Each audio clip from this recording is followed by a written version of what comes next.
বিষয়ে আমার সম্মান শ্রদ্ধাবোধ অনেক বেশি, কিন্তু আমি এইখানে এমপি হয়ে আসার আগে এইখানে কিছু মানুষ যারা অধর্ম হয়েছে আমি জানি ভালো করে। আমি যতদিন এমপি আছি এই ধর্মঘরের মাটিতে আমি আমার দায়িত্ব পালন করব। কোন অধর্ম আমার লুকি হোক কাউকে আমি অধর্ম করতে দিব না। আমার ভাই মাত্র একটা, আমার ভাই লন্ডন থাকে, এর মানে আর কোনো ভাই নাই, আপন রক্তের ভাই নাই। কিন্তু ধর্ম করে আইসা আমি কিছু লোকের সন্ধান পাইছি। আমি আমার আন্ডারে 21টা ইউনিয়ন আর 2টা পৌরসভা,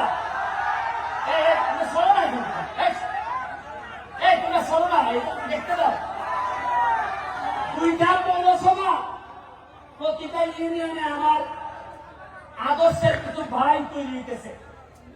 এর মধ্যে ধর্মঘর ইউনিয়নে আমার একটা এখন পর্যন্ত আমি তারে পাই নাই, হয়তো খারাপ করে হইতেও পারে, আপনারা হয়তো আমার চেয়ে ভালো জানতেও পারেন, তবে আমার কাছে মনে হয়েছে মার পেটের না হইলেও আমার একটা আদর্শের ভাই হচ্ছে গেটুটু। ও আমার নির্বাচন থেকে শুরু করে আজকে পর্যন্ত আমার যেভাবে সহযোগিতা করছে, আমার কাছে মনে হয় আমার যদি মাইরা ফেলা হয়, আমি যদি হঠাৎ করে মারা যাই, আজকে যখন আমি হেলিকপ্টারে নামি, আমি স্টেডিয়ামে, আমি যখন আকাশে ছিলাম, তখন আমার কাছে মনে হয়েছে আমি যদি এখন মারা যাই তাহলে আমার মাধবপুর সোনারঘাটের কি হবে, কে এমপি হবে আমার পরে। আসলে এমপি হইলে কি পারবে? তারা তো আগের মতোই মজা মারে, মজা বাইরে আমরা খালি বইতে পাই, এরকমই হবে কিনা। তখন আমার মনে হয়েছে কিছু কিছু চেহারা আমার বাচ্চা উঠছে, যে আমার দাদন কামনের পরে হয়তো এই লোকগুলো আবার মাধবপুর সোনারঘাটের দায়িত্ব নেবে। শুনেন, মাত্র 4.5 মাসে যে এমপি হয়েছে, বরাদ্দ পাইছি প্রায় 31 কোটি টাকা। কত পাইছি? এর মধ্যে 25 কোটি লেগে আমার বছরের পর বছর আইবারে রাস্তা বানাইব খালি। এইটা বাদ দিলে কত থাকে? 6.5 কোটি থাকে। 6 কোটি দিয়ে রাস্তাঘাট মসজিদ বানাইতেছি। তা আমার প্রশ্ন হইল, 4.5 মাসে যদি 31 কোটি বাইরে থাকে, আরে আমি তো এমপি, আমরা তো মন্ত্রীও পাইছিলাম, জীবনে মন্ত্রী নিয়ে আপনারা 5 টাকা পাইছো, নিরন্তর ঘোষণা হয়েছে, টাকা গেল কই?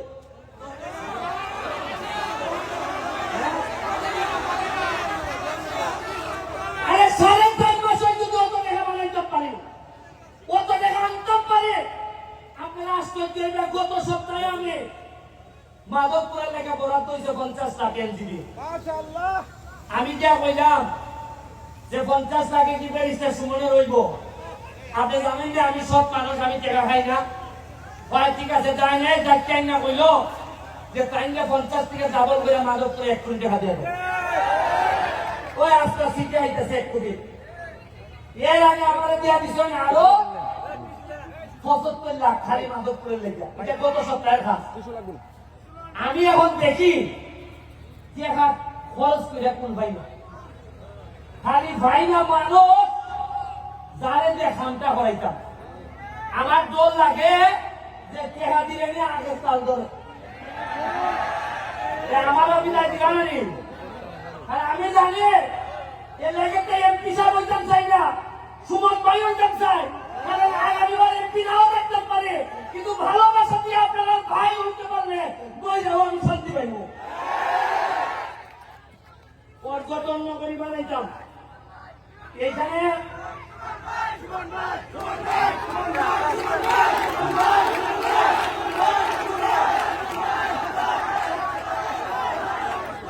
আমার পর্যটন নগরী বানাইতে চাই আমি মাধবপুর সোনারঘাটে।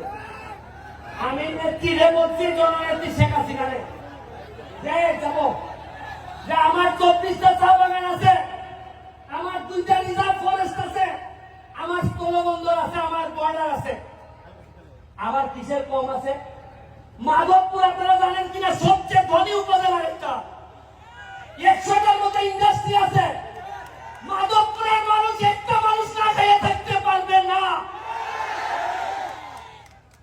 আমি চা বাগান গুলা 3টা চা বাগানের বেতন হয় না, আমি 2.5 লাখ টাকার চাল পাঠাইছি, কইছি যে বেতন না হইলে আমি এমপি দিব। আমার এমপি যদি বাদ চাই তাহলে আমার শ্রমিকরা বাদ খাবে। আপনারা এখানে সাইফোর্স কোচিং, সাইফোর্স লিমিটেড, এখানে ম্যাডাম আমাদের মাঝে উপস্থিত হয়েছেন। আমি ছোটবেলায় ওনার ছাত্র ছিলাম, IELTS, TOEFL, স্পোকেন ইংলিশ ওনাদের আন্ডারে করছি। উনি আমাদের পুরা 23টা ইউনিয়নে কোন ছাত্র ছাত্রী যাতে ইংলিশে ফেল না করে এই জন্য সকল শিক্ষকদেরকে ট্রেনিং এর ব্যবস্থা করতেছেন। উনি আমাদের মাঝে উপস্থিত আছেন, ওনার জন্য একটা হাততালি আমি আশা করি।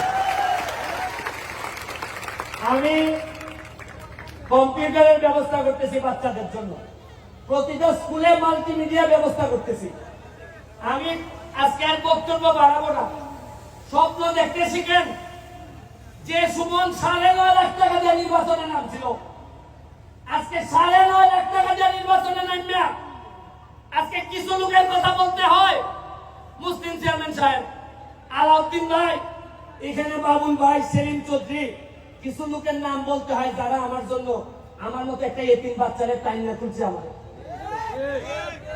তাদের অনেক লোকের নাম বলতে পারি না, তাদের আমার কলিজা কাটতে দিল, আমার ঋণ শেষ হয় না। আর এরা বাদ দেন, এরার পরে আপনারা ভোটাররা যেভাবে আমার না জানিয়া না বুঝছা আমার আপনারা ভোট দিচ্ছেন, দোয়া করছেন, খালি একটি বানান নাই, সারা বাংলাদেশের নেতা বানাই দিচ্ছেন আমার আপনারা।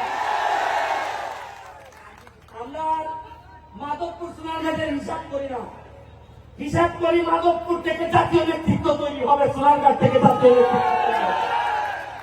1 লাখ গাছ আনতেছি, আম গাছ কত হয় ভাইয়া?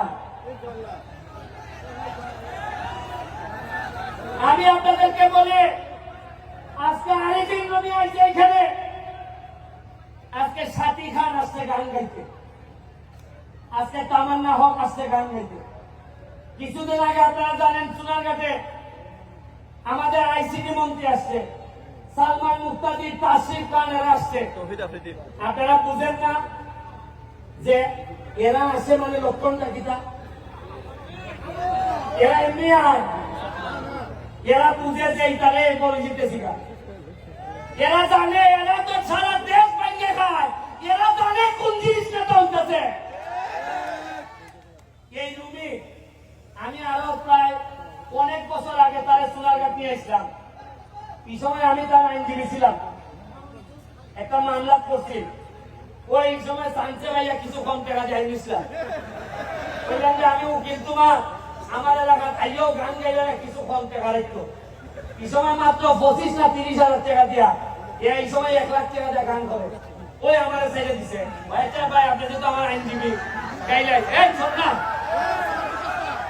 আর আজকে আমি এমপি, আমার বাড়িতে আইছে, আজকে আমার একটা বিশ্বাস, এমন ভাবে গান গাইব কল্যাণের মধ্যে পানি দিয়ে দিব একবারে।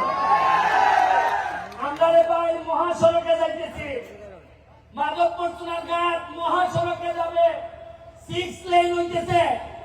আপনাদের যে ইন্ডাস্ট্রিয়ালাইজেশন হয়েছে, সাথে যদি আমি পর্যটন নগরী করতে পারি, মনে রাখছেন মৃদু অন্তত পুরো আমেরিকা না পারি, মধ্যপ্রাচ্য পারে এখানে দিব আমি মাধবপুর সোনারঘাট। আমার কোনো লোক 5 লাখ টাকা দিয়ে চলতে যাওয়া লাগতো না, 5 লাখ টাকা দিয়ে করে যাওয়া লাগতো না। ইজারও বইয়া আপনারা দেখুন, 1 বছর সময় দেন, কিতা করতেছে আপনারা দেখুন। তবে আপনার কাছে আমার একটা অনুরোধ, নেতৃবৃন্দ সহ 4.5 বছর পরে আমার বিদায় দিন। আমি এমন হইতে পারে আমার পক্ষে আর সম্ভব না এমপি থাকা, শরীর দিয়েই মানে না, 13 কেজি ওজন করছে এমপি হইবার পর। আমি আমার 4.5 বছর আপনারা সহযোগিতা করেন, দেখুন বঙ্গবন্ধু সোনার বাংলাদেশ কেমনে বানাই যায় মাধবপুর সোনারঘাট।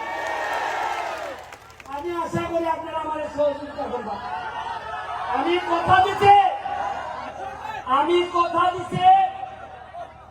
আমি যতদিন এমপি আছি আমার কোনো সম্পদ নাই, আমার ঢাকায় কোনো ফ্ল্যাট নাই, আমার কোনো প্লট নাই, আমার আমেরিকা লন্ডনে আমার পরিবার মানে আমার বউ বাচ্চা, তাদের কোনো সম্পদ নাই।